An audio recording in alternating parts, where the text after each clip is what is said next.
umaga sa ating lahat. Ngayon ay January 18, 2025 at narito ang update ukol sa maging lagay ng panahon sa susunod na 24 oras.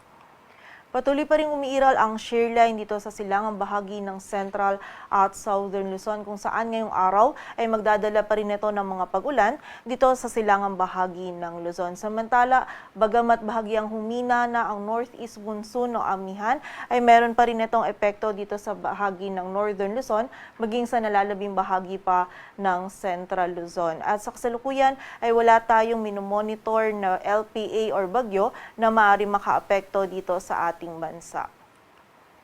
At para nga sa maging lagay ng panahon ngayong araw ng Sabado, maulap na kalangitan at magiging mataas pa rin yung tsansa ng mga pag-ulan, pagkilat at pagkulog dito sa bahagi ng Isabela, Aurora, Quezon, Rizal, Laguna, maging sa bahagi din ng Camarines Norte, dulot yan ng shear line. So pag-iingat pa rin po sa mga kababayan natin dyan sa posibilidad ng mga pagbaha at pagguho ng lupa. Samantala, dito naman sa Mimaropa, maging sa nalalabing bahagi ng Bicol Region, ay meron tayong mararanasan lamang ng mga isolated na mga pag-ulan, dulot yan ng easterlies. At ang amihan naman ay magdadala pa rin ng maulap na kalangitan na may mga kasamang may hinang pag-ulan or pag-ambon sa bahagi ng Northern Luzon, partikular na po yan dito sa nalalabing bahagi pa ng Cagayan Valley, Apayao, Kalinga, maging sa bahagi din ng Mountain Province at Ifugao. At dito naman po sa Metro Manila, maging sa nalalabing bahagi pa ng Luzon, ay magiging bahagyang maulap hanggang sa maulap yung ating kalangitan.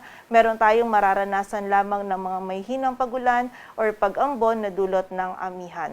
Agwat ang temperatura dito sa Metro Manila ay mula 23 to 30 degrees Celsius. At para naman sa bahagi ng Visayas at Mindanao ngayong araw, ang buong bahagi ng Visayas at Mindanao ay makakaranas din ng bahagyang maulap hanggang sa maulap na kalangitan.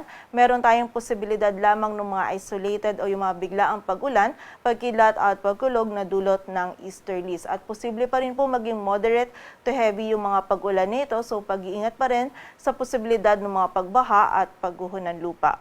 Agwat ang temperatura sa Cebu ay mula 26 to 31 degrees Celsius at sa Davao naman ay 24 to 33 degrees Celsius. At para naman sa lagay ng dagat baybayin ng ating bansa, wala tayong nakataas na gale warning, ngunit iba yung pag-iingat pa rin para sa mga kababayan natin maglalayag dito sa mga dagat baybayin ng Northern Luzon, maging sa silangang dagat baybayin ng Central at Southern Luzon dahil magiging katamtaman hanggang sa maalon pa rin po yung lagay ng ating karagatan. Dito sa Metro Manila, ang araw ay sisikat mamayang 6:25 ng umaga at lulubog mamayang 5:48 ng hapon.